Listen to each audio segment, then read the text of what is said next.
Conrado Lopez fell deeply in love for the first time when he was 30.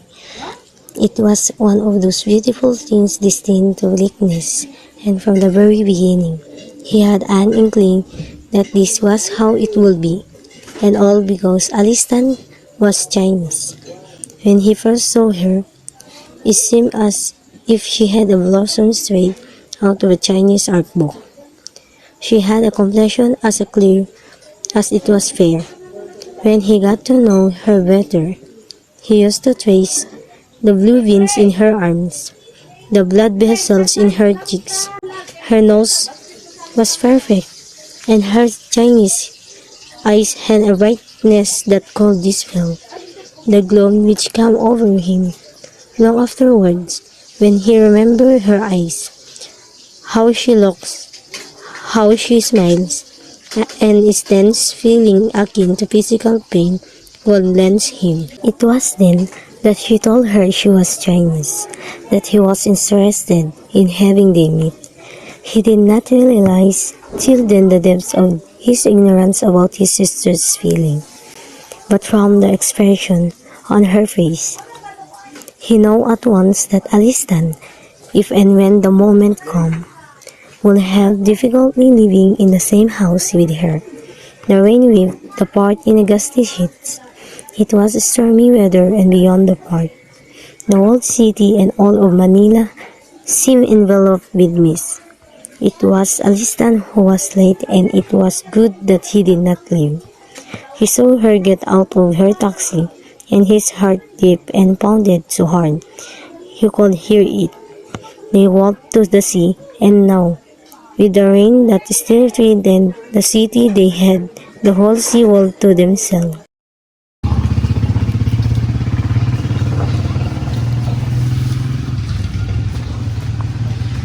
It was stupid of me for not having understood when you said it's not. It is in the receipt. I was worried about that. Filipinos are like that anyway, Gong. What's that? Stupid, right, he said. Now, I will do not start an argument again. What don't you like about us anyway? First, you are lazy. You don't know what industry is. Are you out of your mind? You absolutely don't know what you are saying. We work really hard. Our farmers work really hard. My father used to wake up at 4 o'clock in the morning, and we never sleep earlier than 11 o'clock at night. A lot of Filipinos are like that. And then you are so corrupt. Almost every week, someone goes to the shop and all they ask for is money. My uncle always give, of course. And every time he increased the price of what he sells, on the other side of the coin, it's the customer who suffers. He is just us then.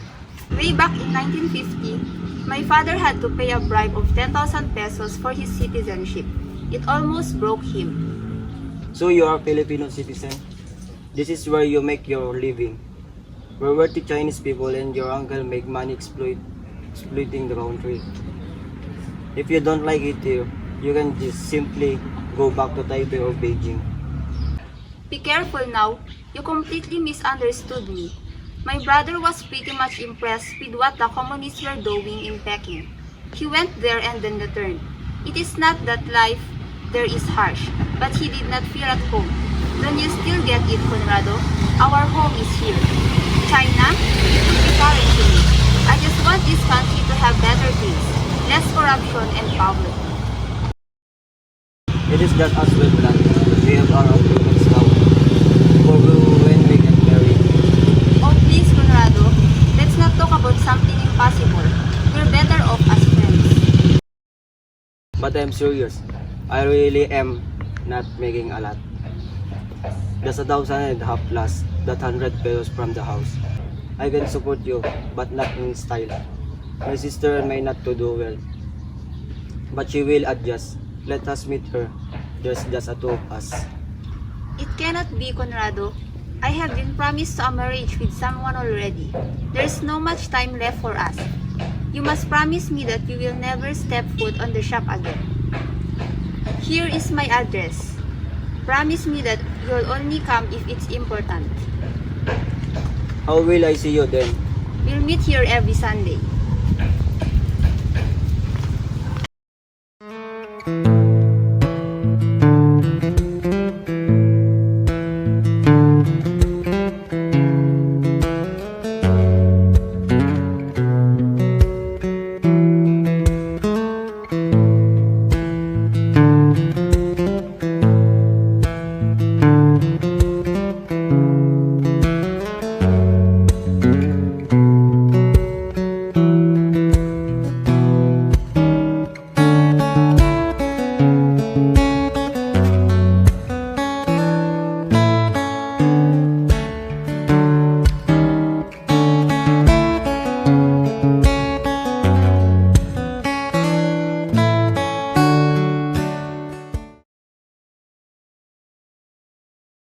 For the rest of his life, Conrado Lopez will never really know why Alistan saw him again and still again.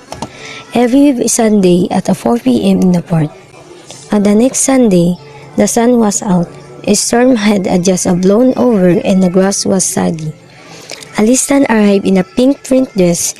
He saw her in a dress and her legs, as he has always suspected, were shapely. They went to the Manila Hotel for a cup of coffee. That was all that he could afford when he studied the menu and he warned her about it. This time, they did not argue. Instead, she told him about herself, that it was her dream as it was dream of most Chinese girls to get married and raise a family. Like other Chinese girls, it is also my dream to get married and start my own family. All my friends agree that all Filipino men are better dates. They say Chinese dates talk about business. They have also said that Filipinos are better lovers. And now you would like to know yourself. See, they never like having Chinese girls date Filipino boys. They think you guys make a fool out of us. I mean, am I?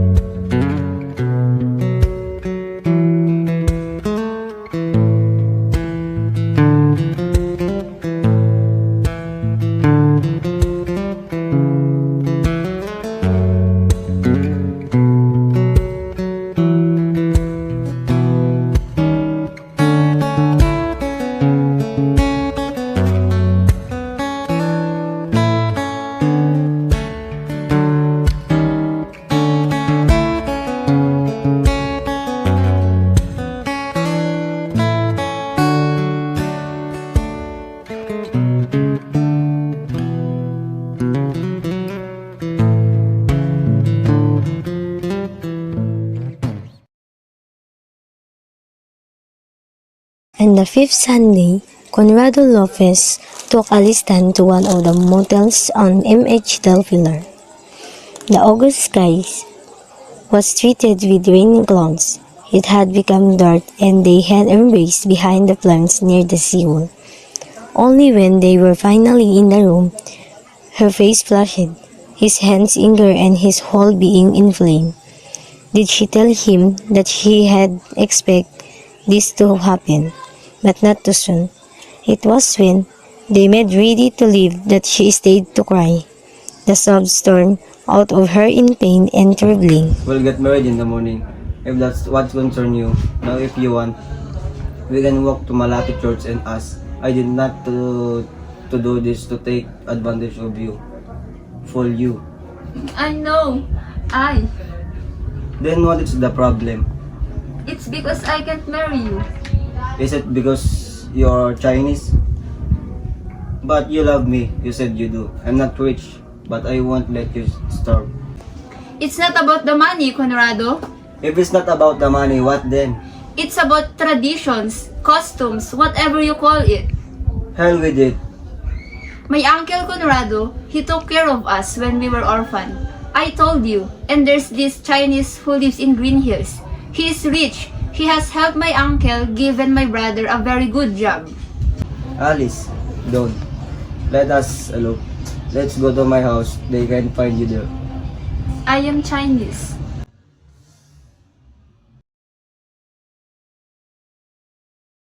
When he passed the shop that Monday, he was surprised to see she was not at the counter. He arrived around the block, and when he got to the shop again, she was still not there. He returned shortly before 8 when Mr. Tan would bring the cordon iron, shuttered down, but neither the block, Mercedes nor Alice were there. Every day that week, he passed by the shop. Sunday, he went to the port and stayed there till dark. That Monday afternoon, straight from his office, he went to see Mr. Tan. There was no hint of recognition in the face of Alice's uncle, just this blood. Expressionless mean as Conrado introduced himself. Where is Alice, Mrs. Tan? Mrs. Tan, I know you don't want a Filipino husband for you, miss, but I love her and I want to marry her. If it is Thursday, to her money, I'm not.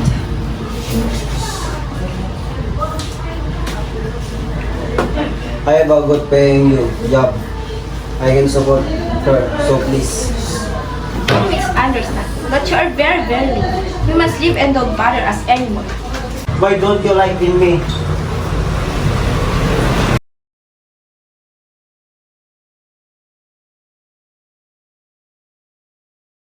He had memorized the address which he had given.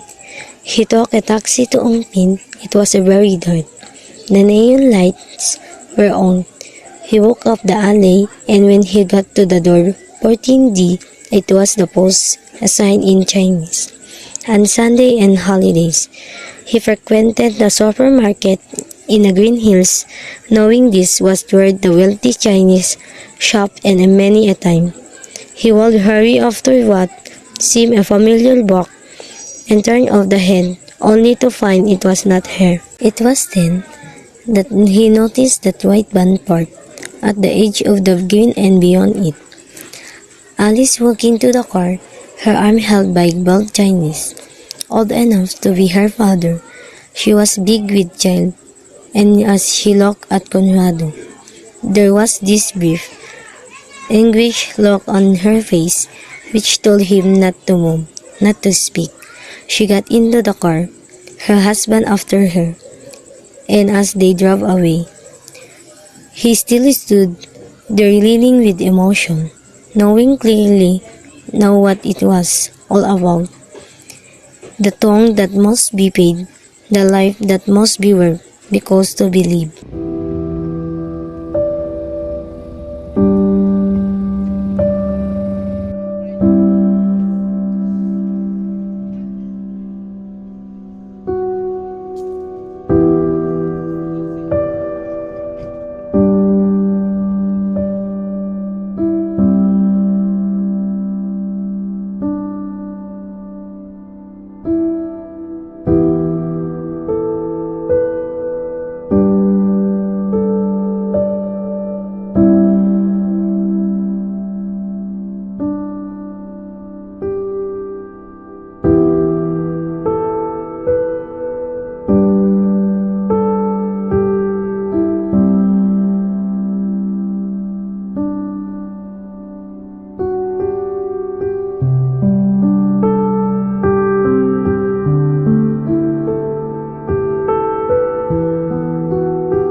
Tong is a story about the forbidden love story of a Filipino man and a Chinese woman. They cannot be together because of their culture differences. Nowadays, we can say that this kind of love story doesn't exist. There are a lot of forbidden love story in the world. Not only because he or she is a Chinese, but also because of different cultures, traditions, beliefs, and the likes. Tong is a Chinese word for pambayad utang, and in the short story, the Chinese woman was the Tong. Her, being the Tong, is also a factor of their forbidden love story. They cannot be together because their fates does not match. As Jeka Labay said, Tong wants to tell Filipino citizens to avoid loving Chinese citizens because whatever they tried, in the end, they will only be hurt. In love, we should be careful because, as what people always say, love is the most dangerous thing in the world. Tong is a great story.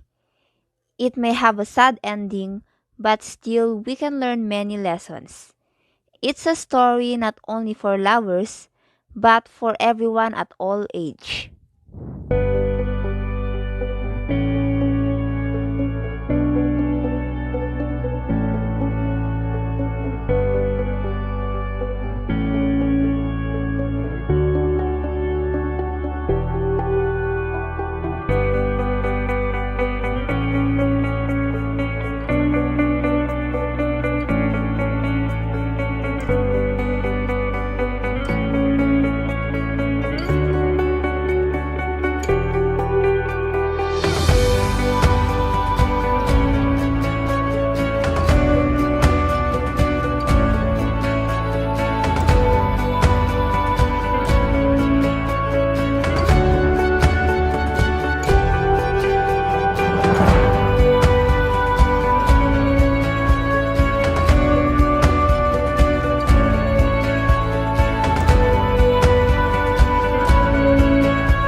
Ang programang ito ay rated SPG. Striktong patnubay at gabay ng magulang ang kailangan. Maaaring may masiselang tema, lengguwahe, karahasan, sexual, horror o droga na hindi angkop sa mga bata. You're saying I was worried about that. Filipinos are like that anyway. Wait, Putang ina. Feel at home. Don't you still get it, Conrado? Our own. It is just as well that we have our Another one. it is just Another one. it's just as well that we let us meet. They're just two of us. Stop it. Get some help. But I'm serious. Pwede na! I'm really not making a lot. Just 1,000 lang. Yun, tinam. Dalong talaga. But I'm serious. I really but I'm serious. I really am. Another one. One, go. But I'm serious. I really Another one. Go. But I'm serious. I really the half plus that 100 pesos from the house. I can support you, but not in it.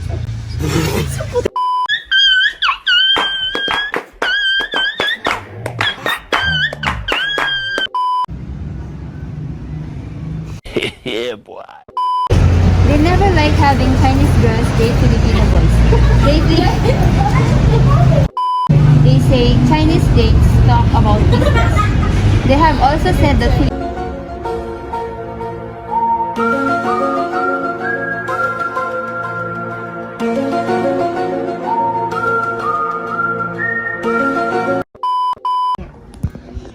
wait lang. Ano? Awan naman. Okay. Then what is the problem? It's because I can't marry you. It's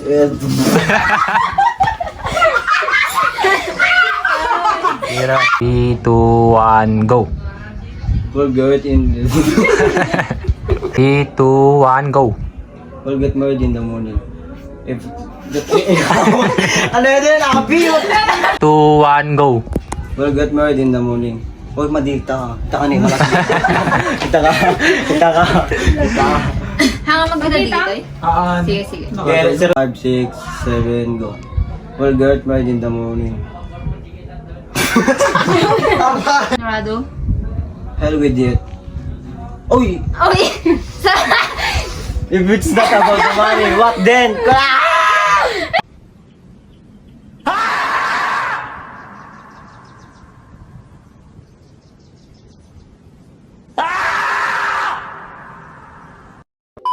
I told you. And there's this Chinese... Yeah. My uncle Conrado, he take care of us when we were Kita. Sana all. It's not about the money, Conrado. If it's not about the money, what then? Ay, Madidijay yung ulit. Delete. My uncle Conrado, he take care of us. Ay, ni ina. He has helped my uncle, given my brother a very good job. Alice, don't let's 5, 6, 7, go. Alice, don't let us elope. I am Chinese. Tapos akinita lang to. Tapos ang pakita.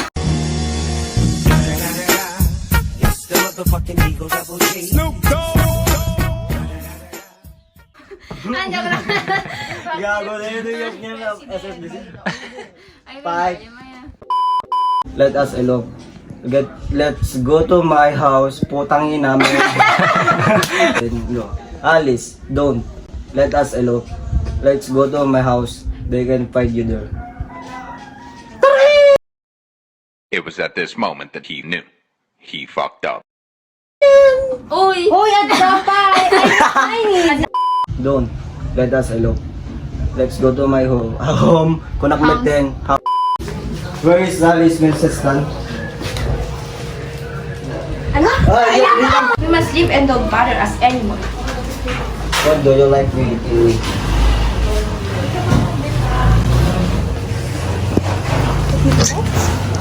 Game. Ah, nakakot na. Game. 5, 1, 2, ready. What do you like in me? What? Why don't you like? Why don't you? O sige. What do you like in me?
Jerica!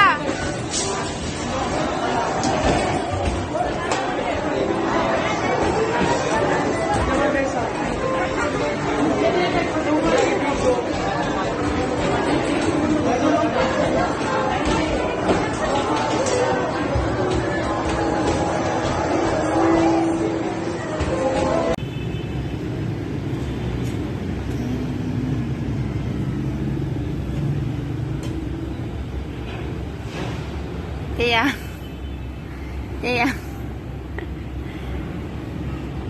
Laris.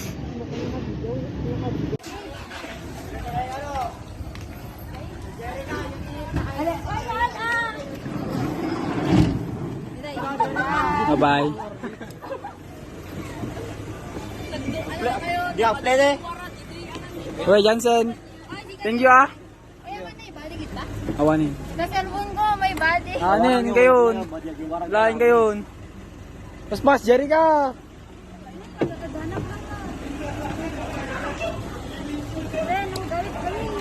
Shot. Naginom tayo.